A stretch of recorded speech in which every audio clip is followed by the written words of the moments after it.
Salut la compagnie, c'est Jules Melon et aujourd'hui dans Impro Ciné Critique, je vais vous parler d'un film que beaucoup de gens attendaient au tournant, qui avait été présenté au Festival de Cannes, sur une version de 3 heures apparemment, mais qui a été raccourcie ici. Évidemment, il va être question de L'amour ouf, deuxième réalisation en solo de Gilles Lellouche, oui, acteur, mais ici uniquement derrière la caméra, quelques années après son fort réussi Le Grand Bain, que j'ai revu avec plaisir il y a quelques jours.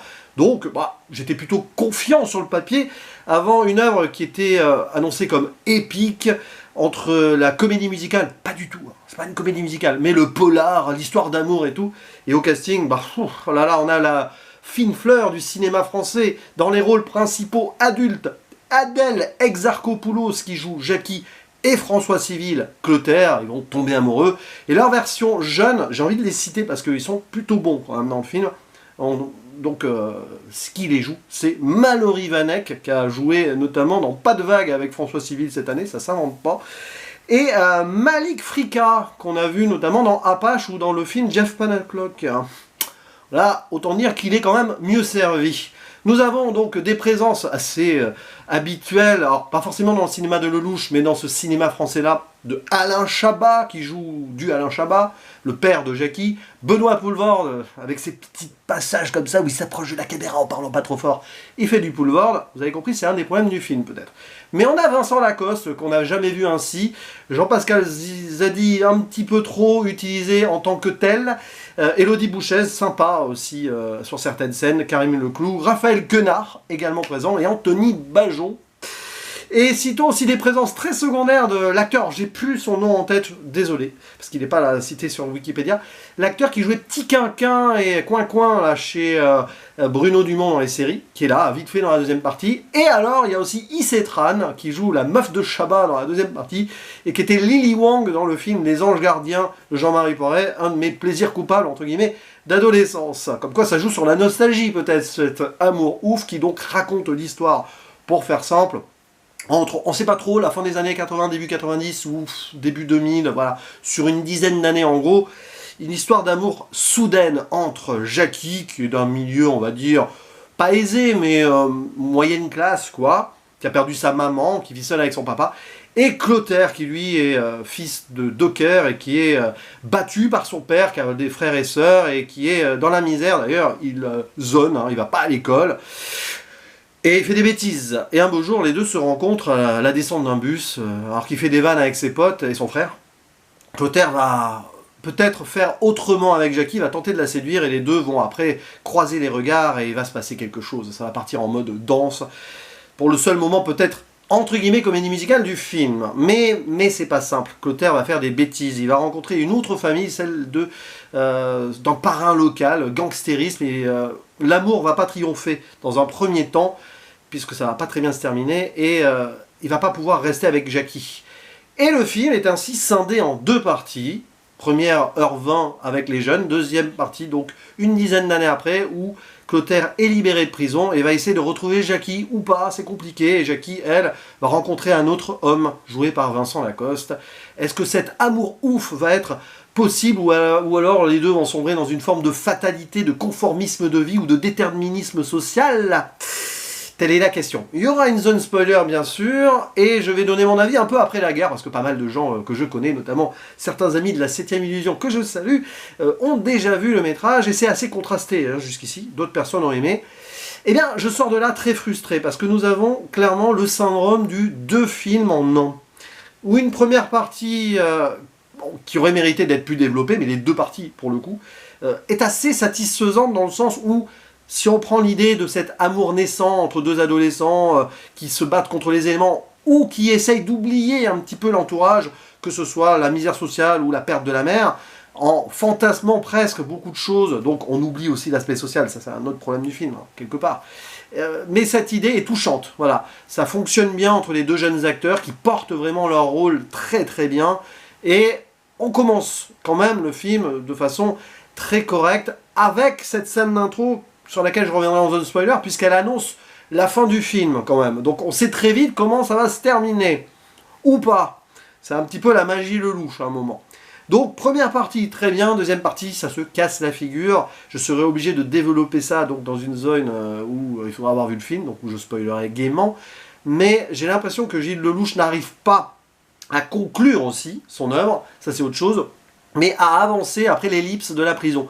Tant et si bien qu'il tombe dans des poncifs où on a l'impression que le personnage de Clotaire ne fait que bêtise sur bêtise, et est perdu, et enfermé donc dans son destin qui est d'être le fils d'un pauvre, donc d'avoir été nourri par la violence d'un père et d'être dans un système de violence perpétuelle. C'est presque dommage parce que il y avait peut-être autre chose à faire, bien sûr, mais tu as un peu l'impression qu'il y a une forme de pessimisme qui se confirme dans la deuxième partie et qui aussi souffre de certains problèmes d'écriture, notamment sur certains personnages adolescents qui vont revenir adultes. Alors pas celui du petit frère de François Civil, qui donc adulte est joué par Raphaël Quenard, à la rigueur on le voit pas beaucoup lui, il part dans une école militaire à un moment on s'en fiche, mais alors celui de Jean-Pascal Zadi, il y a un gros problème. Là j'en parle ici, c'est pas trop spoilé de le dire, mais plus jeune on le sent assez, voilà, la tête sur les épaules, il cautionne pas les bêtises de Clotaire qui va sombrer dans le gangstérisme facile pour l'argent. Et alors quand il revient dans le film, je ne dis pas comment ni pourquoi, bah t'as l'impression qu'il est juste le comic relief de Jean-Pascal Zadi, et ça c'est quand même un petit peu dommage d'avoir cantonné Monsieur Zadi dans un rôle comme ça, de confort, alors que je suis persuadé qu'il est capable de jouer autre chose. Ce serait bien quand même qu'on lui offre des rôles autres que son persona de comique troupier qui a l'air un petit peu à la masse de temps en temps. Mais ça, c'est une parenthèse. C'est un peu le problème du film, d'ailleurs, je vais en parler ici, c'est le cast qui est parfois trop stéréotypé de ces acteurs qu'on a déjà vus dans des rôles équivalents. Alain Chabat, par exemple, vous prenez son rôle dans un film qui n'est pas très connu, mais qui s'appelle Papa, où il joue un père de famille, il n'avait plus l'épouse et il essayait de reconnecter avec son enfant. T'as un peu l'impression dans certaines mimiques, certaines discussions avec sa fille que c'est ça. T'as François Civil qui est quand même dans du François Civil, un peu énervé. T'as un peu l'impression que c'est l'incarnation de Gilles Lellouche à l'écran, là. Rappelez-vous Bac Nord de toute façon.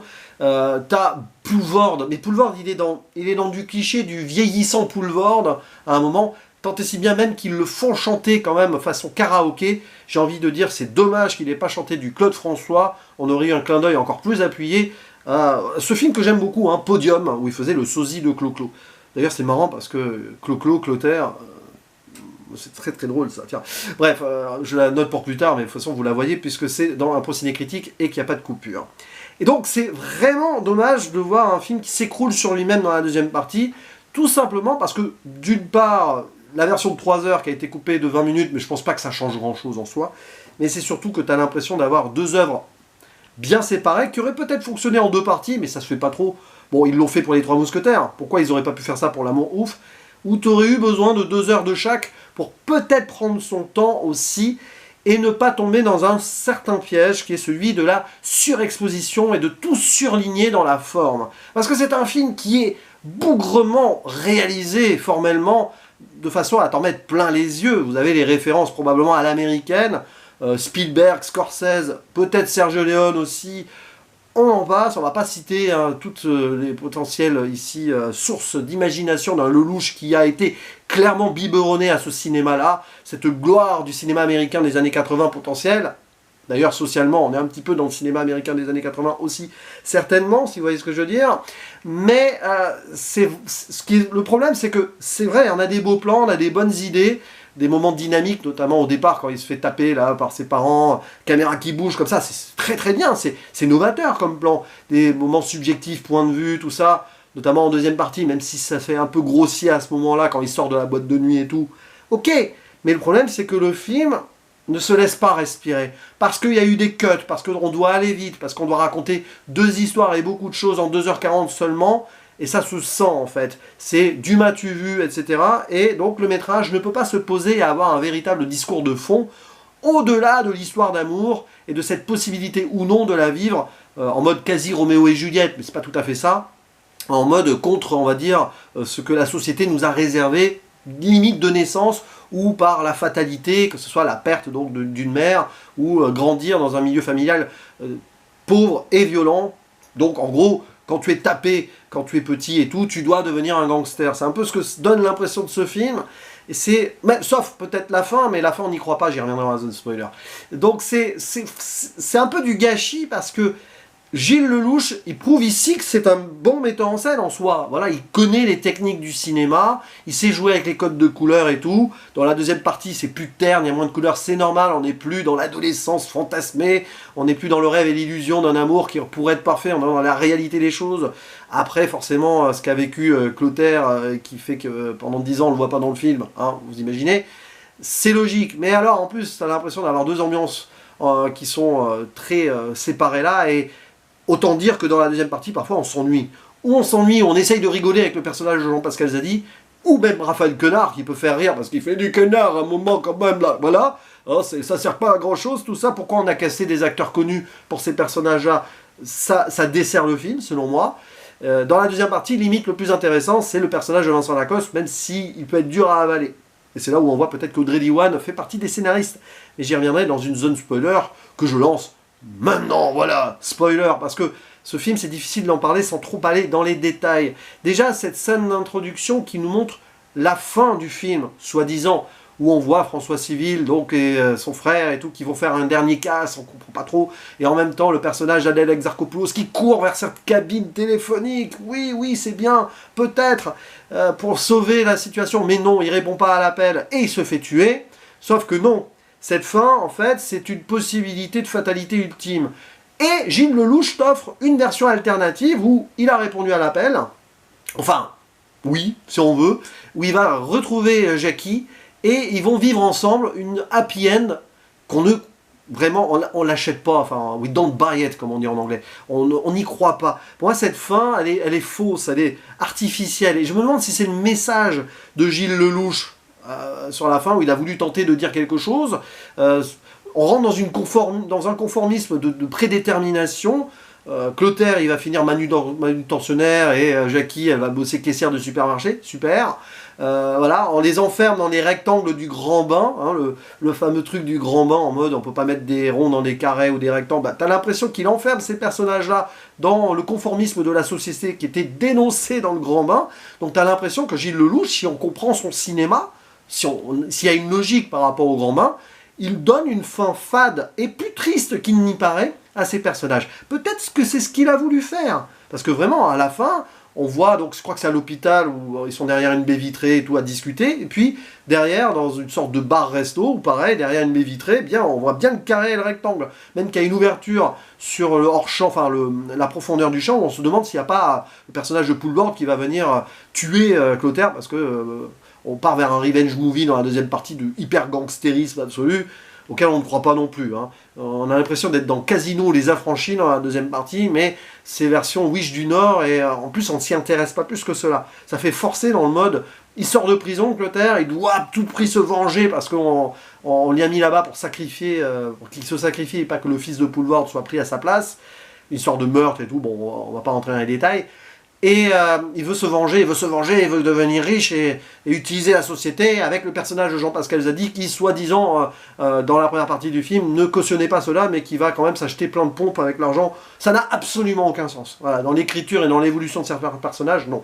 Et quand même, en fait, le film aurait dû plus s'intéresser au personnage de Jackie, donc Adèle Exarchopoulos, dans le sens où il y a cette histoire d'amour très toxique et de substitution qu'elle va vivre avec le personnage de Vincent Lacoste. Une sorte de golden boy pré-macroniste qui vit dans sa bourgeoisie absolue et qui nous est présenté avec un male gaze là, qui annonce les choses, quoi. Le gars, c'est un pervers narcissique absolu qui va vouloir posséder sa copine et à la fin, il la viole dans la cabine téléphonique. Elle le tue. D'ailleurs, elle le tue. Techniquement, elle tue ce personnage pour se venger. Ok, donc ça prouve qu'on est dans une fausse réalité alternative, genre elle s'en sort tranquille et elle va vivre avec Clotaire une happy end. On n'y croit pas. Pour moi, c'est totalement fantasmé tout ce qui se passe à la fin et que la vraie fin, c'est celle qu'on voit au début. Mais passons, pourquoi pas. Il faudrait voir ce qui a été cuté dans la version canoise de 3 heures. Mais ça fait bizarre en fait, parce que la pauvre Jackie, elle est montrée comme quelqu'un qui ne vit que par la dépression de cet amour perdu. Donc elle n'arrive pas à s'émanciper d'elle-même et à être une femme qui existe par elle-même. Donc là, il y a un petit relent, je vais pas dire sexiste, mais très ringard et beauf sur cette situation, qui confirme que le film se passe dans les années 80-90 et que Gilles Lelouch, c'est pas vraiment ce qui pourrait être aujourd'hui qui l'intéresse. Mais ça, je ne vais pas l'accuser non plus de plus que cela, parce que Parce que j'ai pas envie de trop rentrer dans ce détail-là, mais ça donne quand même cette impression, un petit peu. Et voilà, donc je sais pas trop exactement ce que Lelouch a voulu faire, et c'est dommage parce qu'il y avait des idées et qui ne sont pas poussées, ça aurait dû aller plus loin dans la comédie musicale, enfin ça aurait dû vraiment y aller. Ces scènes de danse, enfin cette scène de danse unique du début là sur un morceau des Cure, je crois que c'est Just Like Heaven, qui est très bien. Voilà, le coup de foudre ultime, on fantasme l'idée, et après bah, ils vont y rester dans leur fantasme. Hein, et quand la réalité va les rattraper, ça va faire mal. Oui, bon, les scènes de karaoké avec Poulvord, non, c'est pas d'une comédie musicale. C'est presque... Ouais, on se demande ce qui a été cuté. Je pense que les 20 minutes qui ont été cutées sont beaucoup plus intéressantes. N'hésitez pas d'ailleurs à dire dans les commentaires si vous avez vu la version canoise, peut-être qu'il sortira en DVD. Je sais que DVD Blu-ray, pour le grand bain, il y avait cette version étendue qui était disponible et qui ne rajoutait pas spécialement grand-chose d'intéressant en soi. Mais voilà. Je ferme la zone spoiler et avant voilà, de conclure, petit mot sur la BO, parce que ça c'est bien, mais c'est de la BO de nostalgie, quoi. C'est super cool d'entendre du Billy Idol, des Cure ou autres. Bon, on va pas rentrer dans les détails. Apparemment, il y a aussi une BO de John Carpenter qui apparaît à certains instants. Oui, New York 1997, ok. Mais bon, oui, ça habille le côté mixtape, Cloterpus, Jackie, tout ça, super cool, avec Prince aussi. C'est sympa, mais on rentre ici dans un délire où c'est cool, mais on est dans la nostalgie de Gilles Lelouch. On est dans le film de Gilles Lelouch qui se fait pour lui-même et se faire plaisir. Ça fait des décennies qu'il avait envie donc de mettre en scène ce roman de base, hein, parce que c'est un bouquin. Et il a fait plus ce film pour lui et ses potes que pour les spectateurs. Et ça se sent. Voilà, waouh, regardez, je sais bien mettre en scène et tout. Mais raconte une histoire jusqu'au bout. Va au bout des choses. T'as un truc ambitieux, bah oui, ose faire un film de 3 heures ou 3h30. Propose qu'on le cut en deux. Mais à un moment, bah, tu vois, ici, quand on voit, on va dire, les différentes évolutions et l'écriture de la deuxième partie qui est assez bancale, eh ben, ça ne marche pas spécialement beaucoup. Voilà, mais du coup, c'est un film qui est quand même, pour moi, problématique, et je vais conclure là-dessus, sur ce qu'il aurait dû être.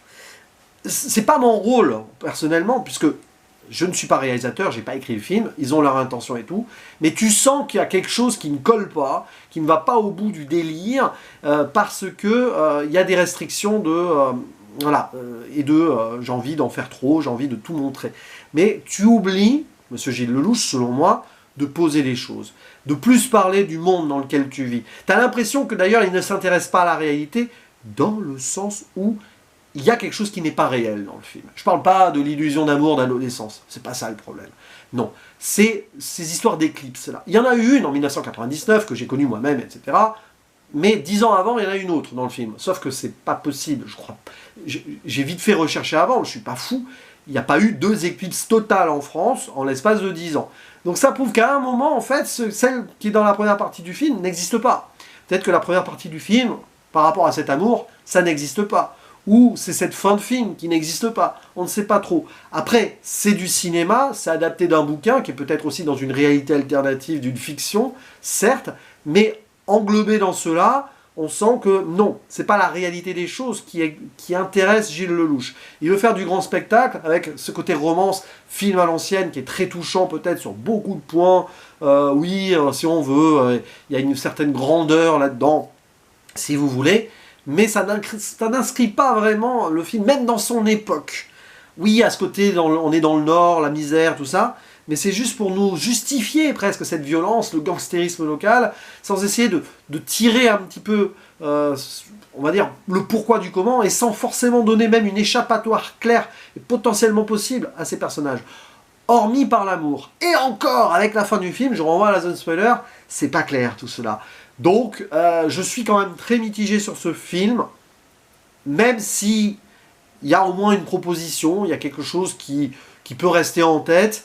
Je suis trop frustré, notamment par cette seconde partie, pour pouvoir le défendre, même si j'en parle ici, en essayant donc de donner maximum, on va dire, de ressenti, d'informations,